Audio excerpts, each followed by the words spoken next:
Well, that worked. Okay. Couple lines of commands, and there we go. So formal. Hello, everybody. Welcome back to Season 3 of Between Two Pods.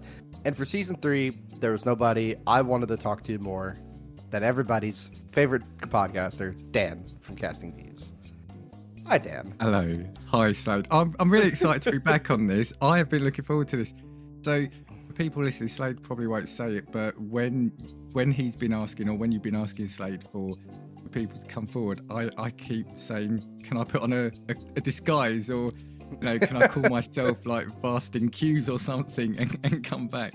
What did I call? I said you're Don from Tossing Opinions. Is yeah. So now I'm really excited to be back. A bit nervous. I always am. I always seem to be nervous when I'm either with you or a combination of your other co-hosts. Always terrifies me somewhat, but yeah.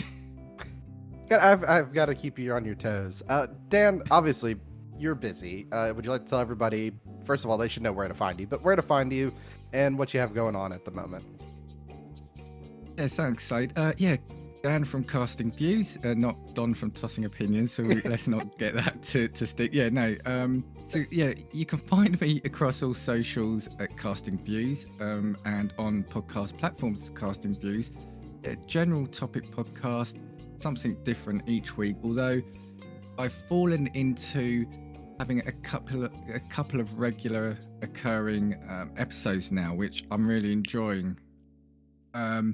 And those being, hey, you've appeared on both because you gave me the idea for one. So one is a dinner party, hosted perfect dinner party, and another is Mind Wipe, which is the one you gave me, where I'm asking people to relive things from entertainment, sports, etc. for the first time again. So it's always going to be something different. I've also sort of started dabbling a little bit in TV reviewing with Justin and Pilot Views and an old friend of mine for Black Mirror. So yeah, it's kind of like a mixed bag of something. You don't know what you're going to pull out next, I think. Too many shows for one man. That's what it really is. It's you know what it is when you get an idea and you think, oh, that'll be good, but it doesn't quite fit. Oh, I'll have a go anyway. I just like doing this, and that's the problem. And I was trying to stick to one lane. I'm like, no, I've veered over a little bit. I quite like that lane. I might stick in that lane for a little bit. I've not got into video game reviews yet. Exactly. Well, we could talk about video games for a bit because you went very gracious and went and played one of my favorite games of all time, Undertale. Yeah.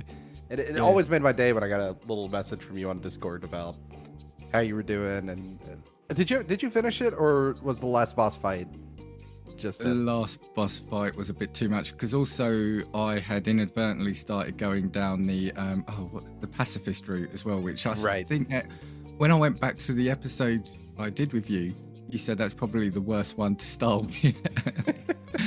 It's the hardest of the three by far.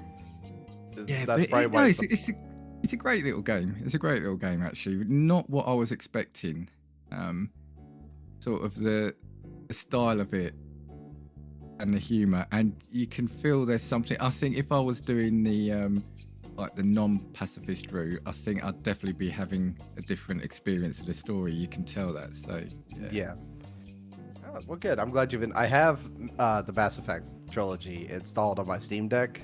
I will let you know when I start it. There's a couple things on my way at the moment, but I'll let you know. It's installed, sitting there. Yeah, well, with the Fallout show and everything, that kicked everybody back off for it, and so have to go sink another 20, 30 hours into Fallout 3 again. Because we are playing that. Well, we didn't know we were doing it together, but we are going to do. Well, I don't know when this goes out, but we are potentially doing a Fallout episode, aren't we? Right. And I watched the show, and of course, just like everyone else, that's got me downloading them all again. So I'm currently playing through Fallout 3 myself. Forgot how quickly you can get through the main mission on that. Yeah, it's really fast. Same with 4. I finished 3. I started playing 4 again, and I just beeline the story essentially. I'm at the spoilers for Fallout 4 if you haven't played it by now, but I'm at the bit where you need to go to the Institute, and I'm like, My playtime is only 6 hours right now. I shouldn't be this far along. Let me go do some side quests. That's the thing. It's kind of like Oblivion as well, wasn't it? You could do the main quest in a handful of hours, but it's everything else, isn't it? That takes up the other 100. We'll probably talk about it in your episode, which will more than likely come out before this. I say that. I have no idea when this is going to come out. I'll tell the audience about that later. But there's a bit in the show where the ghoul says, the first commandment of the wasteland, thou shalt always get distracted by some bullshit. And I'm like, that's so true. Yeah. That's so true. I did find it really difficult though at the start, because you just don't know where to go. And literally when you start, depending on the difficulty level, you know, you've not got any armor.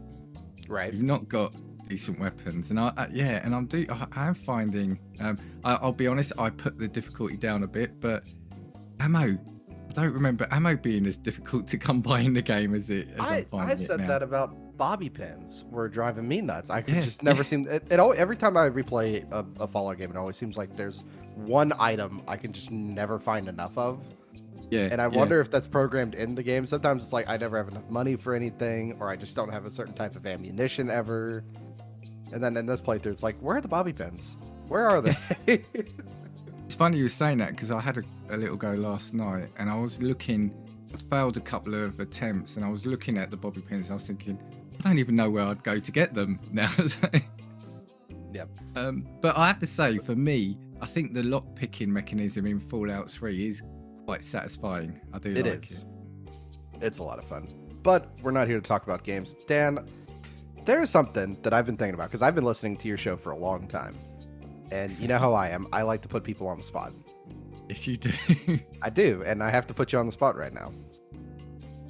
Who's coming over for dinner is my question, because I've always wanted to know what your meal spread is going to be and who you're inviting.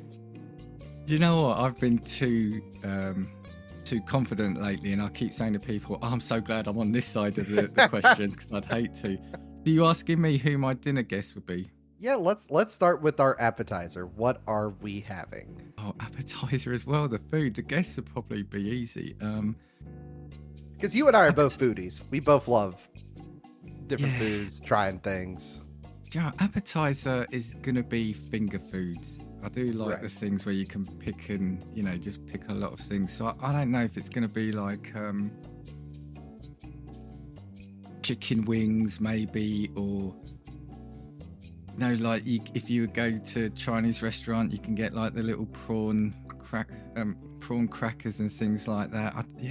It's going to be a buffet of finger foods, I think. Okay. Maybe so mini pork pies. All right, awesome. So everybody's got like a little finger food. And who is our first guest? Who would you like to have? Can I do the living or deceased rules? You can. It's the same rules that you have. Okay. Right, my first guess would have to be... Oh, and I've just thought of my third, actually. I think my first guess would be Liam Gallagher. Okay. Liam Gallagher. For those who don't know. I think I've made it clear before. I was a huge fan of Oasis. I'm a big fan of his solo work. I just think he is a perfect person to sit down and have a drink with and share a few stories. So yeah, he'd definitely be on a list of people if I could have an evening out with someone. All right, so we have me, Liam Gallagher. We have the buffet full of little finger food, snacking stuff. Are you going to do any kind of drink pairing with the appetizer? Oh, I'm not so good with that. There's just going to be a mixture of water for those who want that. There'll be beers and ciders for the rest of us. There we go. Perfect, then. Keeping it simple. I'm quite, what's the word? It's probably uncouth in that respect. I don't know my alcohols in terms of what wine goes with this or that. Just fill your boots at my house, yeah. There we go. Fair enough. All right, Dan, who is our second guest? And what are we having? Second guest. All right, let's do what we're having. That's slightly harder. For me, I'm always torn between it probably if we were going to, as long as I'm not cooking it, I would love a good steak. Right. Steak, maybe like a dauphinoise potato on the side because I do love those. If it's not that, if it's not that, I do love pie. So it'd be like a big meat pie, mashed potato, and yeah, some sauce on the side. Yeah, sauce of your choice: ketchup, brown sauce, or in my case, I've got nice peri peri sauce which I use. There we go. Yeah, it's a nice steak. If you basically, what I would love is for you to do a barbecue for me. I think if I could have you doing a barbecue for me, that would be it. We would have whatever you served. Yeah. So there we go. So I'm in charge of cooking again, is what it is at the end of the day. yeah. No, I think that would work for me. And the guest would be, and I've mentioned him a few times in early episodes. I've probably not done so much lately, but it's someone who's no longer with us. But I would really like to have spoken to Kurt Cobain. Okay. Yeah, absolutely. Yeah, he's again. He was another one. I kind of got into Nirvana. I was gonna say late. You know, I'm not gonna say I was there for all their early stuff. But then when I did get into them, I fell for the music really hard. And you know, people often say, you know, is there a celebrity death that shocks you or it still stays with you? Right. For me, that his was the first one of that kind of thing where, at the time, it, you know, I remember where I was when I heard the news, and I remember at the time that was back in the day of music, newspapers and magazines. I was buying all those, and it was one I remember at the time. Yeah, really affected me. You know, and well, for me anyway, he had an amazing voice, and I went far too young. So I just would have, I'd like to have been able to. I'd like to have him round. You know, fit in with Liam, the music side. And just have the conversation about I mean, his upbringing wasn't necessarily the nicest one, but just about his thought patterns around the music and the albums. Yeah, absolutely. And you know, right now it just seems like we're having a musical dinner, is what this is turning out to be. Third guest won't be. Okay, all right. I was gonna try to predict who it might be, but let's move on. What are we having for? Are you a dessert person? Do you have a big sweet tooth? I would rather have 2 starters. Okay, I would. Yeah, I would too.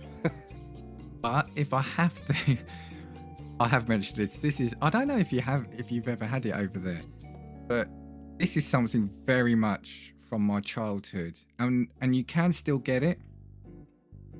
It's called Arctic Roll. Okay, I heard y'all talk about this in like an episode recently, and I meant to Google it because I was like, I have no idea what this is. Oh, it's probably at time recording, my last episode was the dinner party with Review It Yourself, and I think I discussed it in that. It's I discussed it. Yes, I have had something. I've had something like this, but we don't call it that. What do you call it? What I'm trying to think of. I'll explain it. So yeah, you've got like a tube of ice cream, vanilla ice cream. Then you've got a layer of sponge wrapped around it with a thin layer of jam between the two, and you're just cutting off slices. So it's almost like a Swiss roll or a Yule log, but it's ice cream and sponge. I know I've seen this before, but I cannot think if it's called an Arctic roll or something else. I have seen this done before. Oh, it's gonna drive me nuts. I think Swiss roll is what I'm thinking of, but instead of ice cream in the middle, it's still like the sponge cake. And it's typically chocolate, and then they'll put like a cream frosting on the inside of it. It's still rolled up like that. Yeah, well, with a Swiss roll, it's going to be more finely rolled. So yeah, Arctic roll would be like a big tube of ice cream. Ice cream with the cake just around the with a bit of sponge wrapped around it. Sounds again, fantastic. I think it's just very simple. I'm not one for necessarily fancy desserts. And yeah, it's just as well. It just ties me back into my childhood, and I kind of like the funny desserts like that. Sometimes that's all you need. Is just the simple thing is the most comforting dish that you'll have. Yeah. Like, look at my main. I wanted pie, meat pie and mashed potato, right? So. Exactly. And who is our guest? The guest I didn't know until we started this. And I'm going to have to go because this is another person I have said I would love to have a drink with if I could, just a couple of drinks. So I've got to go for them, I guess. And it's Noel Fielding. Noel Fielding. I don't know if you know. I feel like I know the name. So he does now the Great British Bake Off. He's one of the co-hosts of that. Yes, and he was yes. Mighty Boosh and all things like that. Again, I put him in the bracket with Liam in that this seems like someone you could just knock on the door, say, should we go down the pub for a quick drink? Yeah. He'd be like, yeah, all right, let's go. And you could have a chat. Absolutely. I don't know if you watch it. I mean, I do. But Taskmaster, he had some of the I've not best seen that, no. You've not seen... It's a British show. Come on, Dan. Get with it now. It's basically Greg Davies and Alex Horn bullying celebrities, which I'm always there for. But Noel's in it, and he does a tremendous job with the tasks that he's given. He just seems genuinely like a nice guy. He does, and he's just got all his programs generally have been quite bizarre. And again, it's another mind I would like to just sort of delve into a little bit. Right, like, is he just wired that way? Yeah. And again, I think you'd have a decent night out. So yeah, absolutely. So Dan, if you can't tell, this is basically like a big Uno reverse card episode that I'm doing for you because I was like, what do I do to ask Dan questions? Right? And now the other thing, which I know no one's probably thrown you on the other side of, is mind wipe. And this is why I just said, I know. You know what? I should have thought of this. I thought about telling you beforehand, and I'm like, I think it'd be more fun to put... I like putting people on the spot. It's the same reason I don't... Slade, this is far more fun like this, yeah. Well, it's the same reason I don't send the questions out, because I feel like giving you the no prep time and you just saying the first one that comes to mind is probably the actual answer, versus if you have like a week or so to really think about it. Okay. I'll remember that for future collabs, yep. It's gonna be bad. Dan's gonna pull me in. I'm gonna just be like, I don't know. Will be the answer. Just gonna say we're gonna talk about subject A, and then I'm gonna throw subject B at you. Oh goodness. So we can start wherever you want to, but if you haven't listened to Mind Wipe on Casting Views, you should. But the premise is 1 to 3 things you would like to relive and experience for the first time again.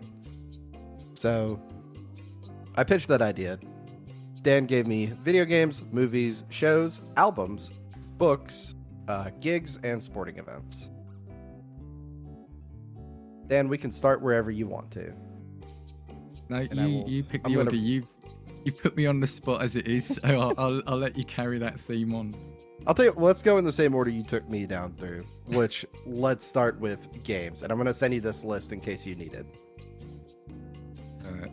I've just got to how to use this now. Okay, yeah. Games. So Mass Effect. Well, obviously. I think you know the first one. Yeah, Mass Effect. Yeah, it's. I've discussed it many a time on my show.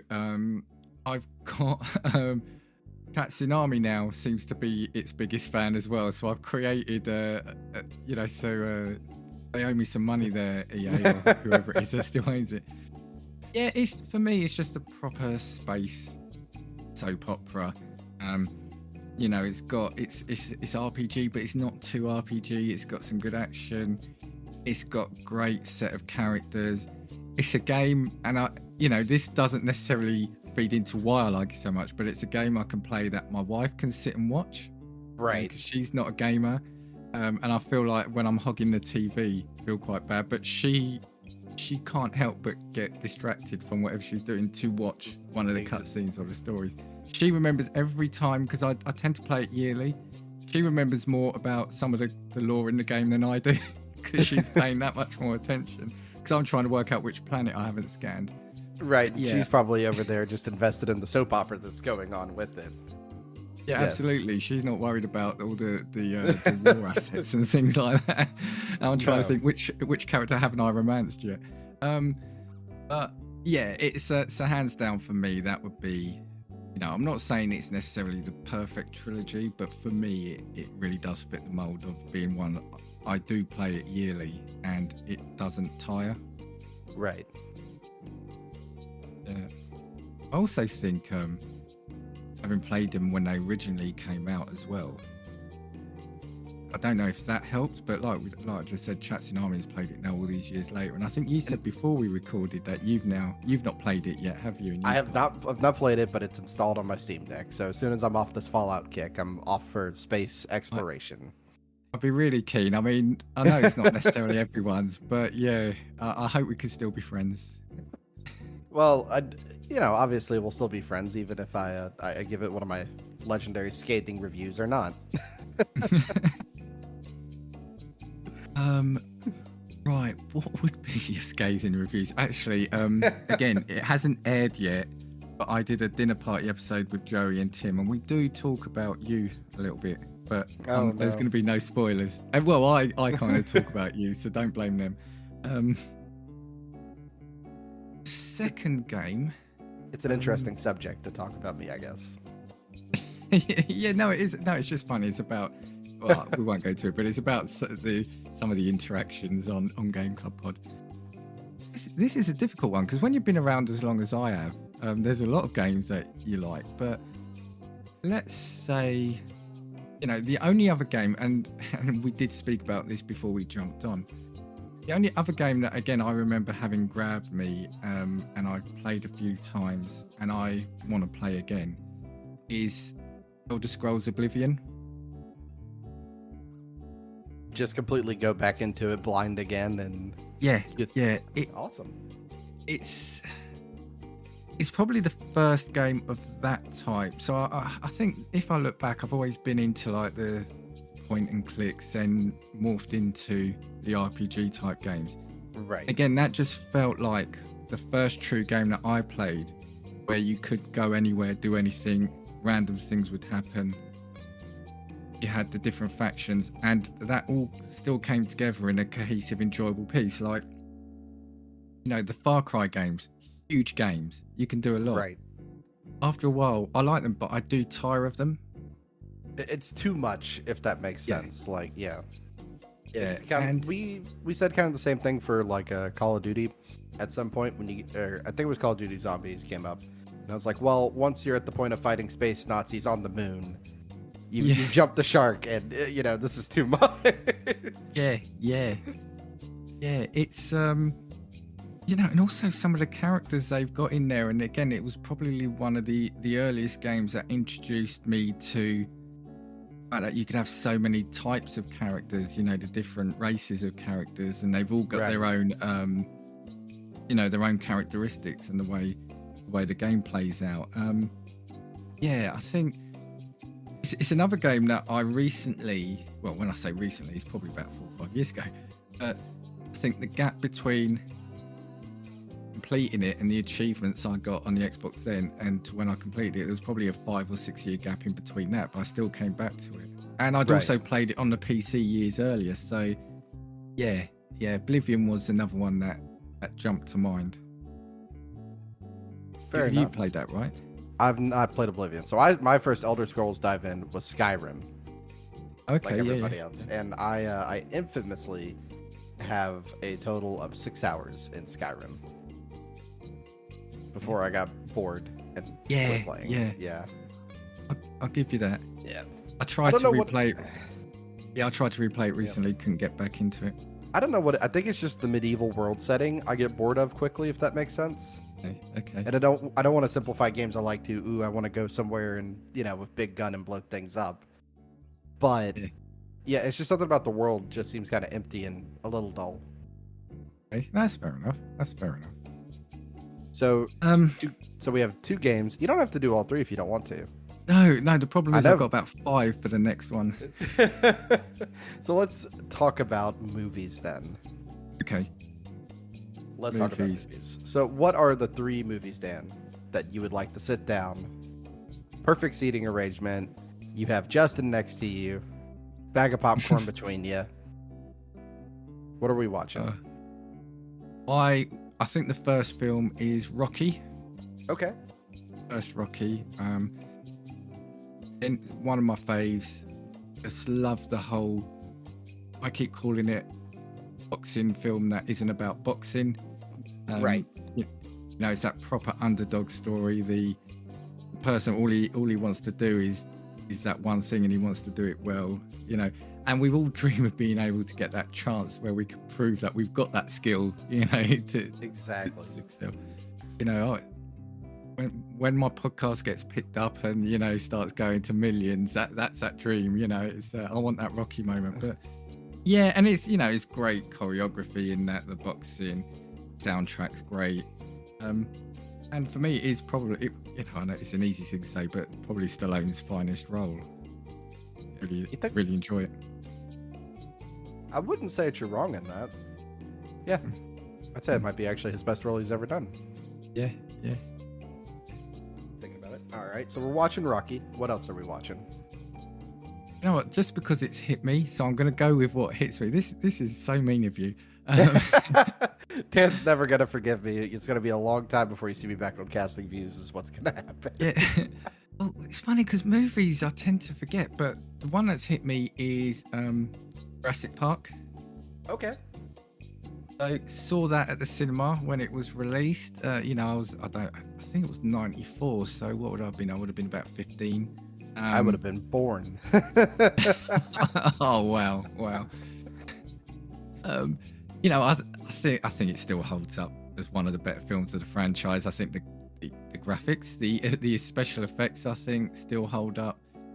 Yeah, it's a great action adventure film, and it's as a kid always having been fascinated by dinosaurs, just to see that up on the big screen, that would be a moment I'd want to relive again. Seeing that the T-Rex scenes. I mean, come on, they're just great. Absolutely. And Dan, what is movie number 3? Movie number 3 is a choice of 2. So I'm going to go with the one I always said it was my favourite film. So the honourable mention will have to be The Godfather. Mm-hmm. I'm going to put that aside. I'm not saying this film's better than The Godfather, but I enjoy watching it a lot, is Inception. Oh, that's a good movie. I saw that one in theaters. That was really good. Yeah, I saw that in the cinema, and I think it's one you had to. Well, you don't have to, but I appreciate the fact I did. Love the story. I love sci-fi and those stories that get just that bit too complicated at times. Those are the sort of stories I love. Great cast, brilliant effects. Some of those zero gravity fight sort of scenes. I also like it's one of the few movies, especially now, where like instead of explaining the ending to you, it just leaves it there. Yes. So you can discuss it with your friends and have arguments. It doesn't need a definitive ending or anything like that. Just leave it open for arguments. Yeah, no, absolutely. I've had that conversation with a few people. It's like, in my mind, it was this ending, and I'm all right with that. So I've chosen my ending. And I think it's a great ensemble cast, like I've said as well. So, what's his name? Tom Hardy. I really like Tom Hardy in that. That's a tremendous movie. So Dan, we have 1 to 3 shows, which I'm actually really interested in hearing this, especially with you doing the pilot series where you rewatch them. Yeah. Do you think that's rewatching? So the form of this question, do you think rewatching the pilot has made you been like, oh, I should really rewatch that entire show, or oh, that was so good, I should watch it a second time? Well, that's actually what's ended up happening. We were my idea was we watched the pilot and we discussed the pilot.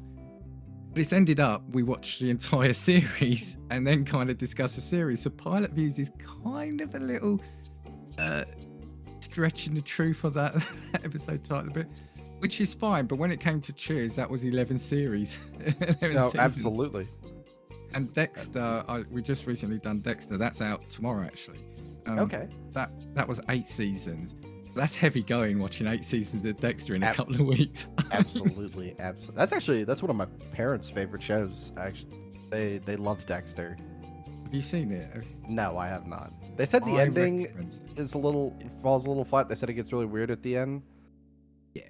Yeah, it's definitely one of the ones where having rewatched it, one of the good things actually about rewatching a series is you kind of go back with a fresh eye. So I watched Cheers, and I love Cheers, and I still do. But you look back at it now, and you think, oh, there's some bits there that maybe wouldn't fly today, or definitely wouldn't fly, and not as funny as you remember it. Right. And I watched Dexter, and I went into it thinking that last season was awful. No, it wasn't. The last episode was bad. But the actual last season was fairly solid, and so I find it's probably challenging some of the memories I've had of films or TV shows that I didn't like before. There you go. All right. But, yeah, what would I choose? I would choose. I think Lost would be in there. Good, great show. Yeah, it's again we're talking about endings. I think shows are always going to have difficulty sticking the ending. Yeah. You're not going to please everyone all the time.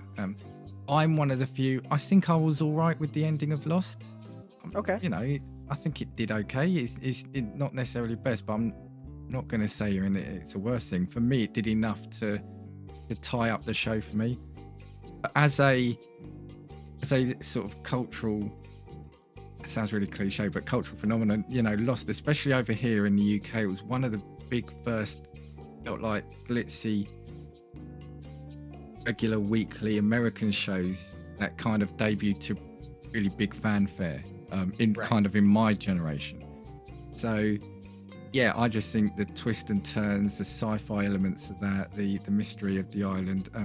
I'll be honest, I struggled to watch it weekly because over here there were more adverts in it than show, the way they did it. But yeah, well, that's very American of it, though, to be more ad than show. I rewatched it a few years later on DVD. You know, somebody had the collection, and watching it back to back like that, yeah, it's really enjoyable. So yeah, Lost would definitely be on it. What's next? You know what? I think we're talking about something that actually Marie from Two Girls, One Reasonable Cup said to me. You know, it's not necessarily favourite shows. It's just ones you want to relive again. And for me, I think Brooklyn Nine-Nine is another one. Oh, that's a good choice. I kind of get that because I would have said How I Met Your Mother. Okay, yeah. Because I think it's a really good comedy. Obviously, Brooklyn Nine-Nine is a very funny show. But in the same vein, that it's not my favorite show. It would be fun to go through it, see the jokes and everything for the first time again. Yeah. How I Met Your Mother was one I got into quite late, and I kind of binged it on Netflix or whatever. So I was never one of those people that watched it. But right. Yeah, Brooklyn Nine-Nine, I know it's fairly recent, but it's one of those shows, if we've got nothing to watch, put that on in the background, because it's just a nice, gentle comedy. You know, the characters are good fun. You know, it's harmless TV, you know? Right, exactly. That's a big difference in our relationship, Stan. For my girlfriend and I, it's Hell's Kitchen. Gets really? Put on it. Yeah, we'll be doing stuff around the house, and you just hear Gordon Ramsay yelling behind us somewhere. Oh, brilliant. Two very different should have invited him. Yeah. Could have invited him for dinner, actually, yeah. Told him, sort it out, you know. Yeah, and what's another one? Again, I'm caught between two very different ones. And do you know what? I think I'm gonna go for Game of Thrones. Okay. Just because it is more, I tend to like the more dramatic, and I do like the fantasy side of things. It was a great show. Again, ruined by the final season. But it doesn't mean you haven't got 4 or 5 great seasons in there. You know, Dan, you're doing. Oh, I'm sorry. Go ahead. Finish your thought. No, go on. I don't know. I had an idea for another show for you, but go ahead. No, the one that lost out there, the honourable mention, which some people might scream at me, but was going to be Scrubs. Again, that's another show with the really bad last season. You know, if you talk to Josh Scar, he's like, no, that season doesn't exist. Yeah, I love that. Yeah. Which I agree with. But I was going to say, you know, you're doing the pilot episode. I think, you know, when you and Justin want to come back around to it, do like the last episode. Well, we are kind of trying to do that. So okay, where it permits, I'm saying, yeah, let's have a look at how it fits in with the rest of the season, Right. and compared to the last. So I think for the Dexter, the one that's out tomorrow, we look at which characters had the most progression, if any, through the show as well. And obviously, you get some characters that don't appear in the pilot but become huge fan favorites past that. So, right, yeah, we're trying to do that. I think we kind of bit off more than we could chew on a couple of seasons, because, like I said, with Cheers, you've got a lot, and Dexter, you've got a lot. So we're going for a quick. I won't spoil it. We're going for a quick comedy for the next one, and then we're going to look for the one after that. We can then choose a more meaty subject. Right. But yeah, no, the final episode is something we try to do. Maybe we just do an episode on what's got the best and worst endings. The endings, right? Because the first one of the most iconic last episodes is obviously The Sopranos. Yes, being just that immediate cut the black. The ending for MASH being one of the most watched things of all time. Yeah. A lot of people did not like the last episode of Breaking Bad. Yeah, I think I can get that. Yeah. I think there you go, Dan. I've given you 2 shows now. Is what I've done. That's my recompense. That's what you do. That's what you do. That's what you do. You do that. Yeah, it's my recompense for putting you through this. Is what it is. The Sopranos is a funny one, isn't it? Actually, I think that's a brilliant ending. Yeah. I really do. It's like how we were talking about Inception earlier. It kind of leaves you open to who walked through the door. You get to decide on who it was. Also, I had a conversation. You may have been on my pod, but I had a conversation with someone about that and said, I also think it's really apt. I'm not saying you can look at things too much, and I'm not saying this is what they had, but he led the life of a mobster, and at any point it could go like that. And I thought it was a perfect sort of thing that the end of that show would be just like that. You don't know. Mm-hmm. Absolutely. All right, so this is gonna be hard because it was hard for me to choose, but you have 3 albums. Yeah, artists that you would like to do, because obviously one goes to Oasis. Yeah, I think it might be. I think I have to say those. So it definitely maybe by. Not definitely maybe will be Oasis. Definitely maybe by Oasis. Yeah, it was. Again, it's one of those things I remember. So back when I was at school in the 6th form, we had a common room. It had a stereo, which was a tape player. For those of you too young to know what those are. And there was a friend of mine, he was listening to an album, and it was like that guitar-led rock, and I sort of said, what is it? And he goes, oh, it's Oasis. So at the time, I hadn't really heard of them. So put the tape in, we rewound the tape, started it from the start. This was back in the day, well, you're too young. But in the cassette tapes, you used to get the big fold-out inlays, which had all the pictures and lyrics, and so I just got sort of attracted by that. And yeah, I think the first album, you put it best when you came on, and you said a great album is one where you listen to it without skipping a track. Mm-hmm. And for me, that definitely is that's definitely one of them. The first album of Oasis for me is probably, if not the best, is definitely one of their best. Absolutely. Are you gonna do like I did with Bayside, or are you gonna just pick all 3 Oasis albums back to back? No. I think I will have to do. I know I'm linking it into my dinner party, but and it might be the cliched one, but I'm gonna pick Nevermind by Nirvana. I did also, to be honest, I did really like In Utero as well. Mm-hmm. I thought that's a great album. I mean, even what was the first album? Was it Bleach? Wasn't it? Yes. I think. A lot harder, I think, than some of the later stuff. But yeah, I think Nevermind is just a classic. It's, whenever I hear Smells Like Teen Spirit, I am transported back in time. It is just that it is a soundtrack to that part of my life. I think it's just a great time. Absolutely. Do you have one more album, or just gonna go with 2 on this one? No, I've got to go for a third. I've got in my head. I've got in my head a Beatles. It's got to be a Beatles album. It's got to be. It's either Abbey Road or Let It Be. You are? I was trying to think what Beatles album I would pick, and that's actually a tough one. Yeah, I think I might.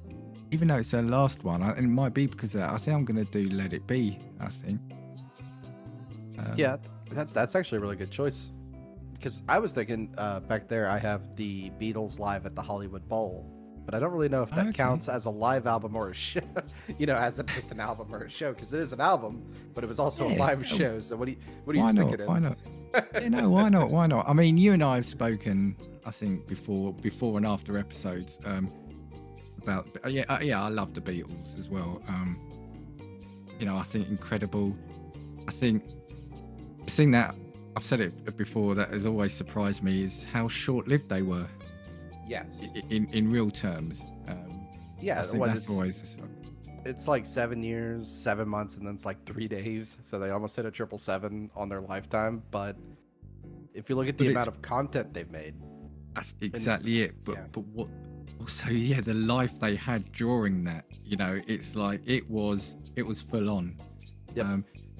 The tours, the fact that it was, that they released different records in the US that they did to the UK as well. I think there's different track listings or so Let It Be. Just remind myself, you've got Across the Universe, Big a Pony, it's. Have you seen? Oh, and The Long and Winding Road, sorry, of course. Which I do love that. Have you and Get Back? You see, you just keep remembering. I know I've asked you. I'm sure I have. Have you seen the Peter Jackson documentary? Oh yes, it is fantastic. Just how they created Get Back. They're just jamming, and they just created it on the fly like that. Brilliant. Yeah. Yeah. Oh, it's really a tremendous documentary for those who haven't seen it, and it's so funny to watch them work out songs, knowing what the end result is, but you see what it was like early on. Yeah, and it's like you want to say to them, "Yes, go with that. That's going to be a massive hit. Just go with it." But they would have no way of knowing, and at the time, you would have no way of knowing. But it's all hindsight that we're looking at it with. Yeah. All right, Dan, what are some books? Books, right. First one is going to be easy.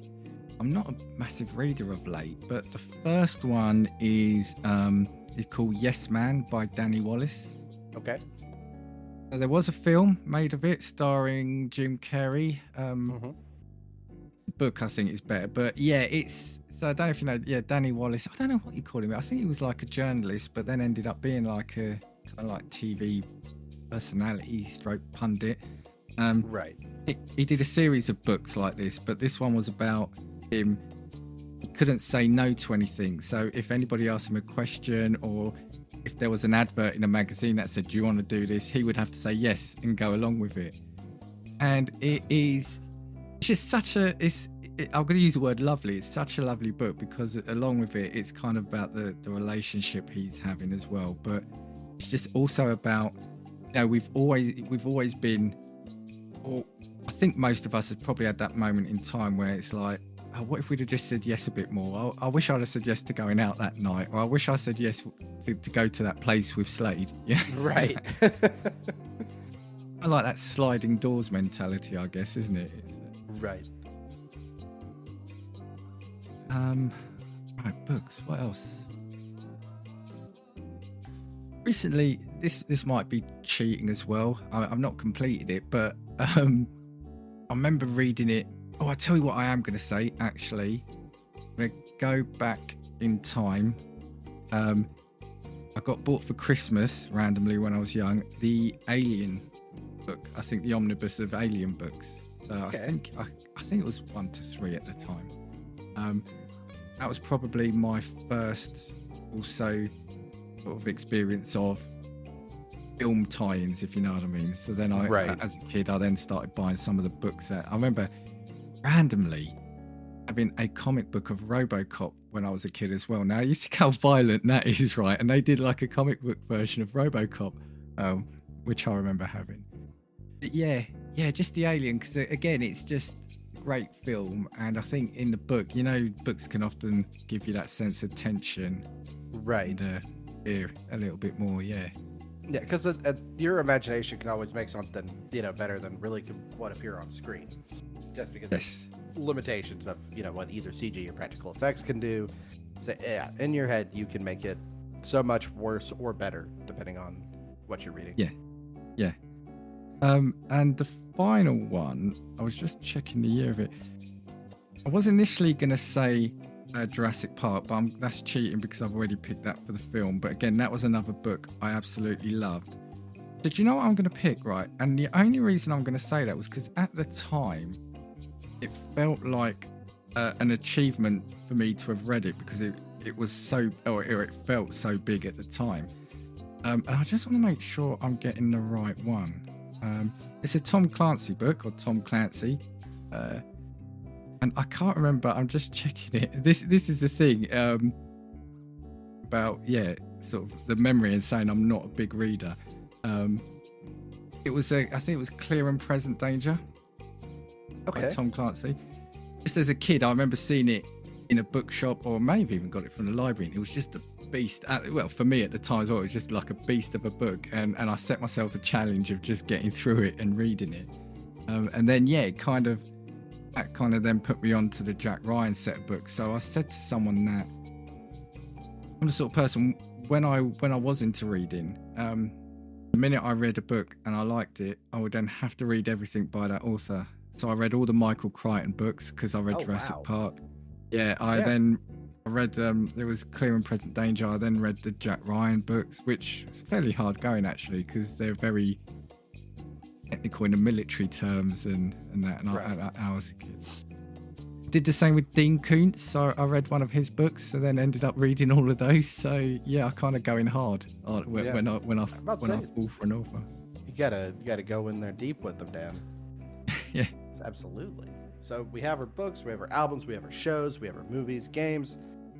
Now you gave me an out on these two, which I'm fine to give you one as well. But the gigs and sporting events. So the gigs is going to be very quickly, because I think I've literally only been to like 3 or 4. So and I'm going to sort of gloss over them because they feature people we've already said anyway. So the first one, I went to both Nebworth gigs. So Oasis did a Nebworth gig. So if you're not aware of it, Nebworth is actually fairly local to me. And in the 70s, that's where a lot of the big rock bands, so I think the Stones and Kiss played there, but a lot of the big bands played there. And over 2 nights, Oasis played to 250,000 people. Oh, wow. Yeah, so it was 125k a night. They had huge supporting acts. The night I was there, I went on the Sunday. They did it a weekend. I went on a Sunday. They had Manic Street Preachers there, and the Charlatans, who are also bands I like. So, yeah, the original Oasis Nebworth gig. Then 2 years ago, Liam Gallagher played Nebworth on his own. Okay. And that was great. Again, it's just a real step back in time. And that was, I think, 80,000 people, so it's still fairly big. Oh, wow. It's outdoor. It's great. As long as it's a good day. That's what I was thinking about, because girlfriend and I have a concert booked, and if you don't know us about Alabama, it's a sauna from about this time of year until November. And we have an outside concert in the middle of August. So wow. Yeah. This was the funny thing about the first Oasis one. It was in August. I remember it was around my birthday, and the funny thing was, on the way in, they shut all the roads around it. So I was staying at a friend's house who lived nearer to the venue. We walked there. People were getting sunburnt and dehydrated on the way in. They were collapsing because of the heat.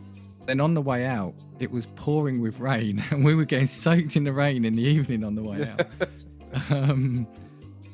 All seasons in one day. The Liam Gallagher one, I'll skip over that. And then the other gig I went to, don't know how familiar you are with him, but I've seen him twice now actually in London. Is Andrea Bocelli.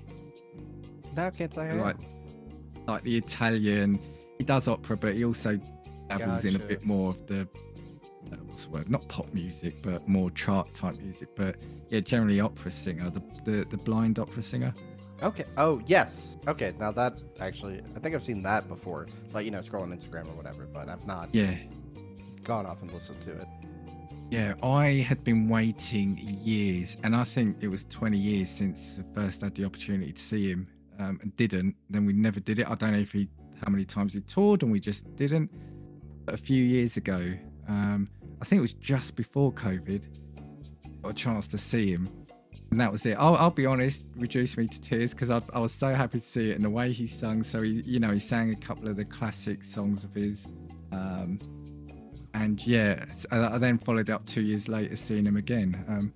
And I'm going to say I'll probably be tempted if he comes back to the O2 to see him again. But absolutely, yeah, those are the three. Those are the three. All right, Dan. And the last of your questioning, we're here. 3 sporting events. I've got 2 that spring to mind, and unsurprisingly, they're both soccer. You can call it football. I won't judge. Football.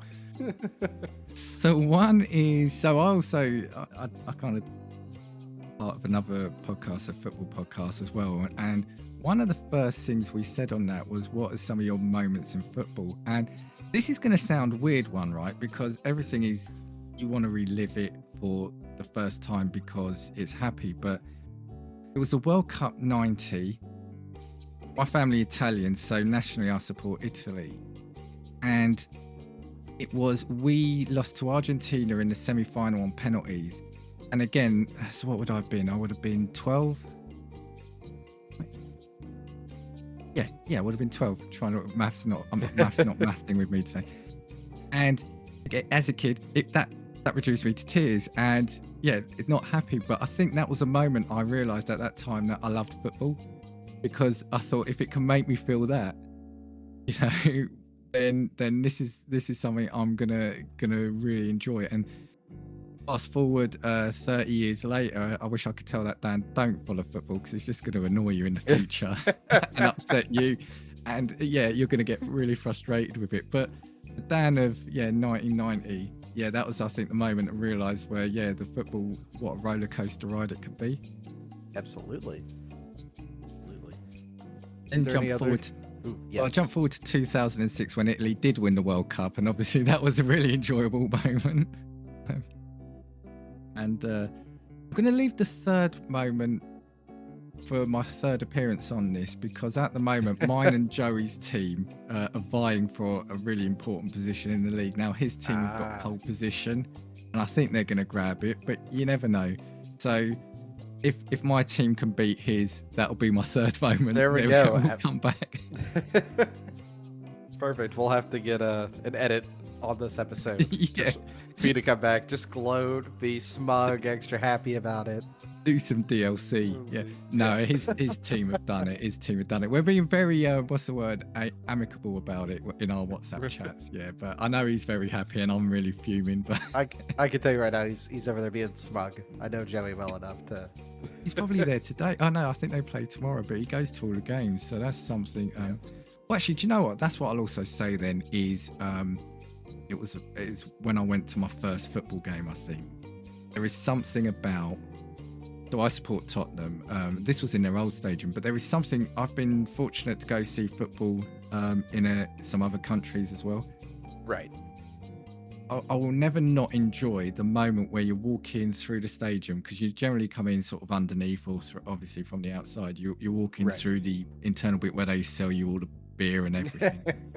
When you're then walking up to the steps and exit out into the stand where your seat is, I never not stop it. I never won't. I'll always enjoy that moment, when you see the pitch in front of you, and especially if it's a new stadium, there's something about that. Right. It's just like the air and the atmosphere hits you. The atmosphere. Yeah. Absolutely. Oh, and seeing basketball in America, that's the fourth one I've snuck in. Yeah. Fantastic. Dan, you know what? I'm so happy we all finally got to know you a little better with you getting to know everybody else.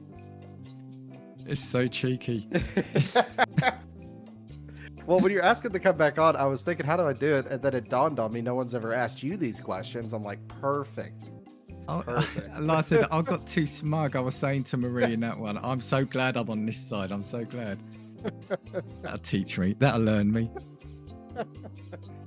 Well, Dan, as always, with Between Two Pods, before we get out of here, do you have any questions for me? I'll let you throw something back towards me now.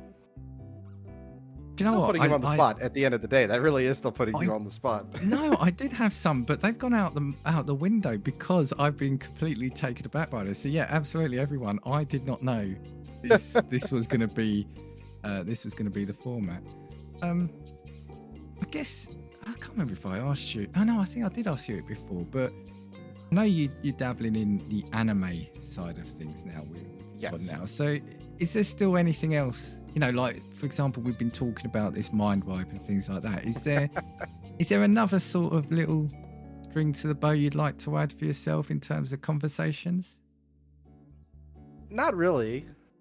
I think I've got just about everything tightened up together. I don't think anybody would want to. Well, there was an idea. I don't know if it'll ever come to fruition because my friends know I do podcasting and everything, and one of them, he listens, and he was like, "Oh, we should do a show on that," because what happens is he and I on Thursdays we get together and we just drink a couple beers in the driveway and kind of like two blokes, you know, but we're standing outside shooting the shit for an hour or whatever. And he's like, "Why don't we record this?" And my pressure to him, I didn't say okay. I said, "Well, buy a microphone." Because I was hoping putting that little paywall in front of him would keep me from having to edit more episodes that I already did. Yeah. That was funny. You remind me of Joe when I said, "Joe and Tim, how did you two start podcasts?" He goes, "Well, I bought a microphone." I was thinking, well, that was it. Okay, a question that's come to mind: if you could form a band, then what band would it be? So, what kind of music would you be playing, and what instrument or position in the band would you hold? Well, I'd obviously be the drummer because if people don't know, drums are my main instrument. I dabble in a couple others, but that's the one I do the best at. Who would I pick? That's such a hard question because I'm thinking of like 12 different guitar players I'd love to have. But I want to try to keep it a simple rock band, a 4-man front. Are you, Joey, Tim, and me? There we go, Dan. What is the name of it?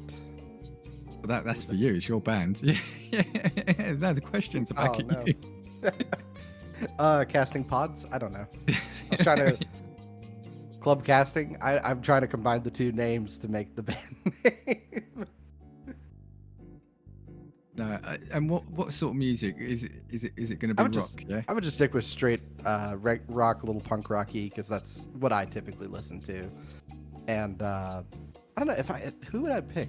I'd have to pick, Dave Grohl, frontman, little rhythm guitar, vocals, right?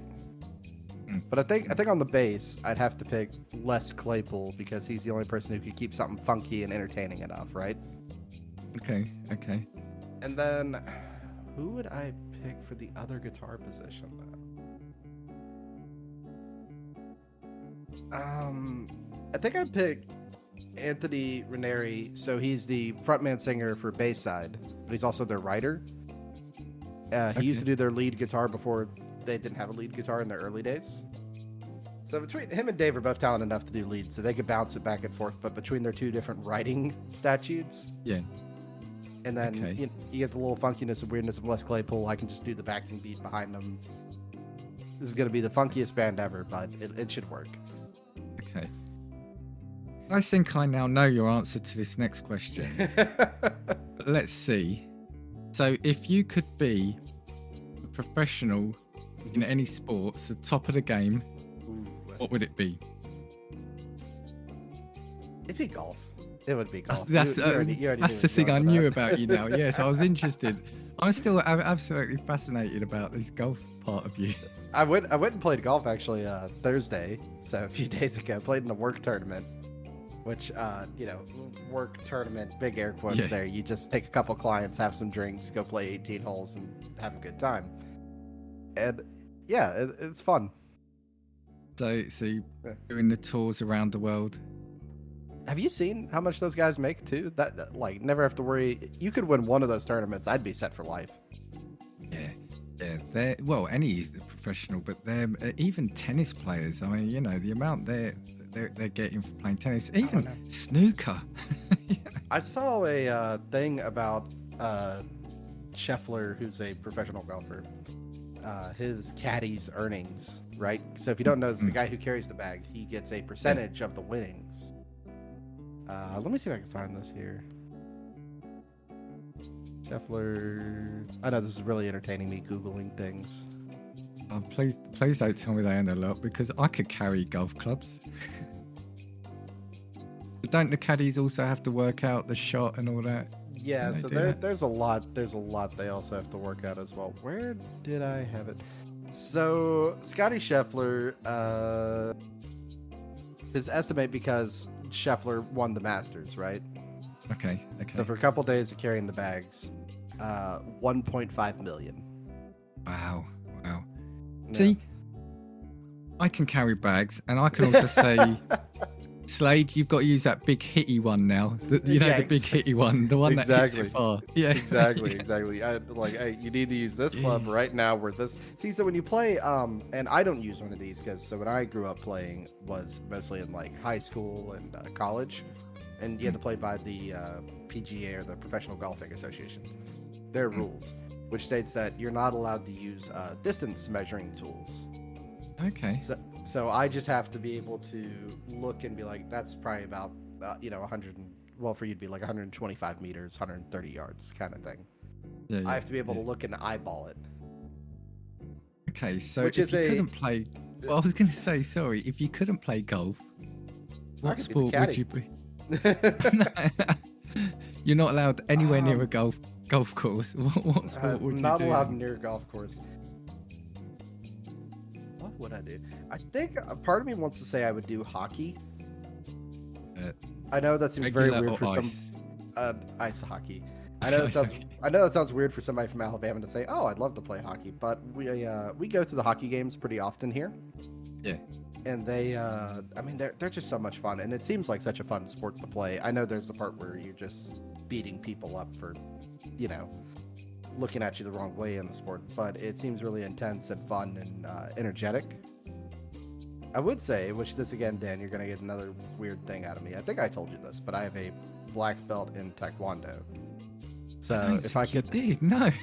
Yeah, so if I could get money out of that, that would also be another thing I could do. Slade just dropping these nuggets every other episode. See, Dad, I'm giving you these extra nuggets of information since, once again, I've put you through this. Yeah.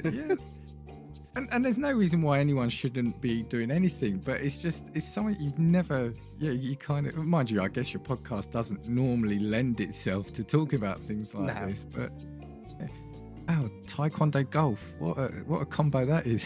It was very busy after school for me. Yeah, no, I never anything like that. No, when I quit doing it, I had like a second degree black belt, and I used to go to tournaments for like sparring where you actually like fight each other. But you have pads, mouth guard, all that stuff. So even if you get somebody with a good like punch, you had these like they weren't really boxing gloves because you could still get your finger movement, but they're about that much foam over your like knuckles. And then the face piece had about that much foam. So even if I connect a good punch, it's not going to really, like, obviously it's going to hurt a bit, but it's not going to leave a bruise or anything like that. Yeah. Okay, interesting. I've got Dan reinvested in the episode now that he's not the one questioned. Yeah, that's it. Yeah, now they're all rolling. Now I think I've got a couple more. If you could live anywhere else in the world, where would it be? Or if is there another part of America you'd want to live in? It's both parts of America.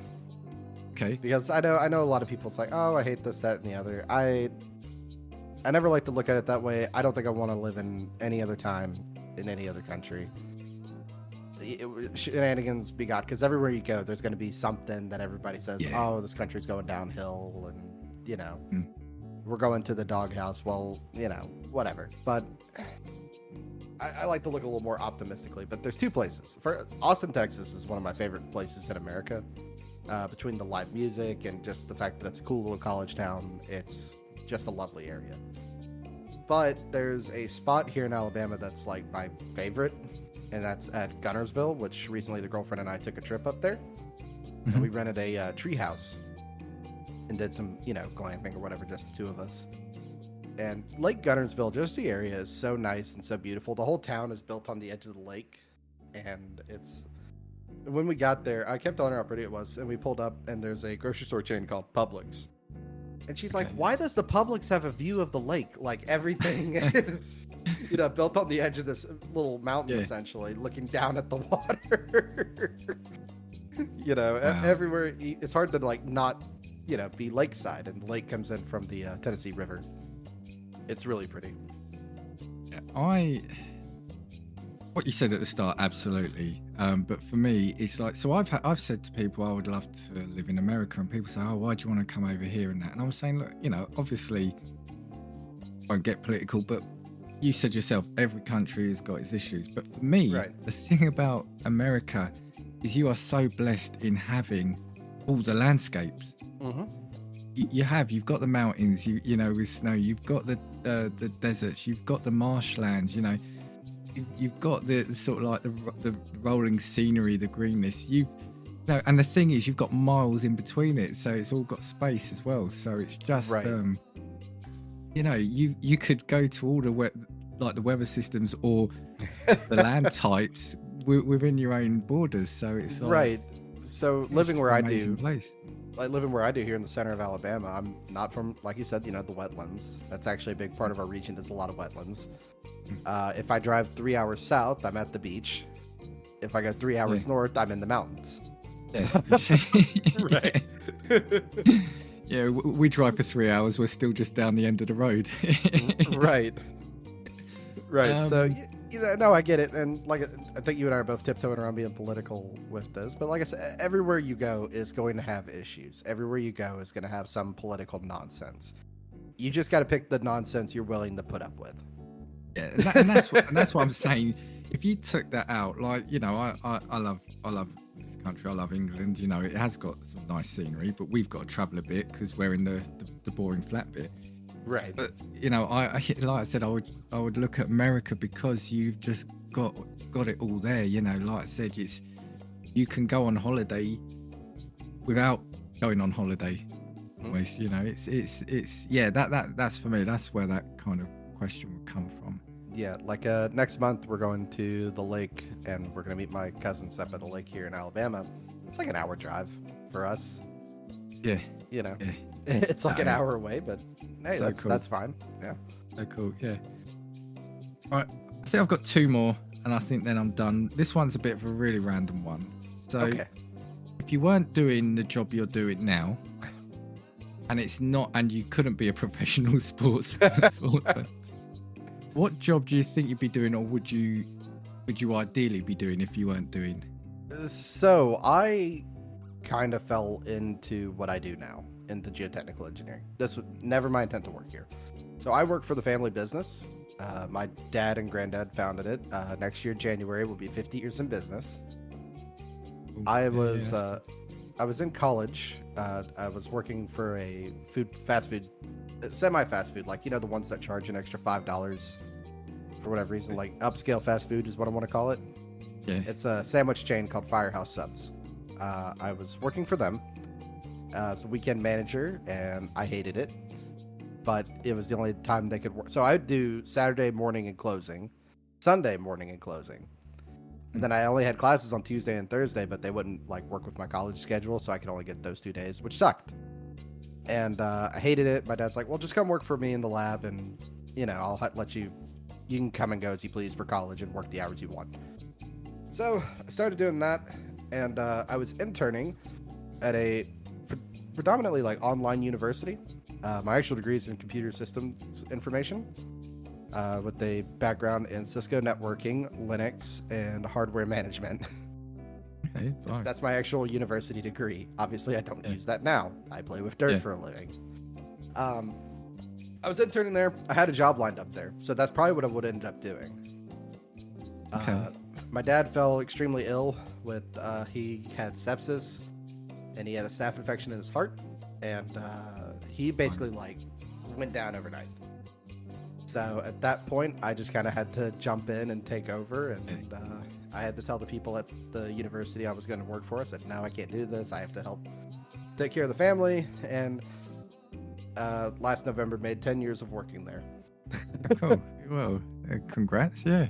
Yeah. So. And it's nice that so 50 years business. Wow. Yeah. Yeah. So. Yeah, that's how I ended up doing what I do now. But obviously, I would have stuck with the IT stuff because I've always liked computers. Obviously, I like video games. Yeah. I had that, my networking professor liked me enough, thankfully, to give me internship for a place that was hiring. Okay. Okay. Yeah. So that would have had me a job right out. Yeah, we had the paperwork worked out, and then I had to tell him no at like the last minute. Right. Yeah. Okay. So. But that's the short story for how I ended up working with dirt all day. What you do? All right, and the last random question: if you were the lead in any video game, which lead would you be? Oh gosh. See, so to all intents and purposes, you are that character. But I'm thinking, what would you have most fun? What would you have the most fun doing? Because at any time, because the main character, if you're as bad at games as I am sometimes, you end up dying a lot. So you wouldn't want to be the main character in like Dark Souls, for example. No, all right. Imagine that you're on a perfect run through then. Oh, a perfect run through? Oh gosh, it's like as much as I love Zelda, Link has died from my hands many a times. I wouldn't want to be Link either. Yeah.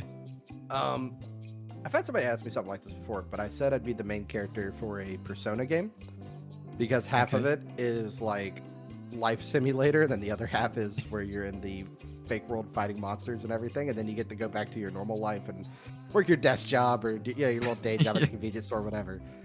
So I think having that balance give me some normality. Yeah. Then go fun stuff, and then like if I get worn out or too beaten up there, I could like take a week off and be a normal person for like a week. Good answer. Okay, I think that's it. I think I'm out. Yeah, you frazzled me. So yeah.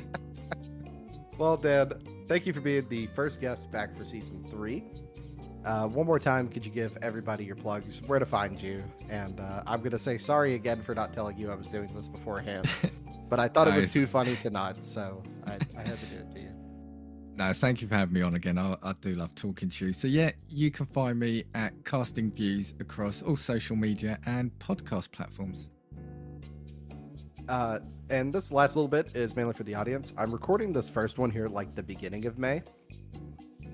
I don't know when these will be like good in line. Obviously, you'll kind of tell because they're coming out. I'm waiting to get a bunch of these done, and then we're going to just start so I can schedule them out to be released. So I might just drop Dan's at the end of the month, but I don't know if I'll have too many more recorded at that time. But if you don't see another one the following Monday, you know why now that you're listening to this. All right. Well, you can always find me everywhere at Slade Plays Games. I pretty much run the Game Club Twitter account. I don't know how that ended up happening. I don't think Joey and Tim could be bothered with it. And you can find me at Slade's Life on Instagram if you want to see me play golf like Dan is astonished too and the other shenanigans I get up to. All right, Dan, thank you again for coming on, and let us get out of here.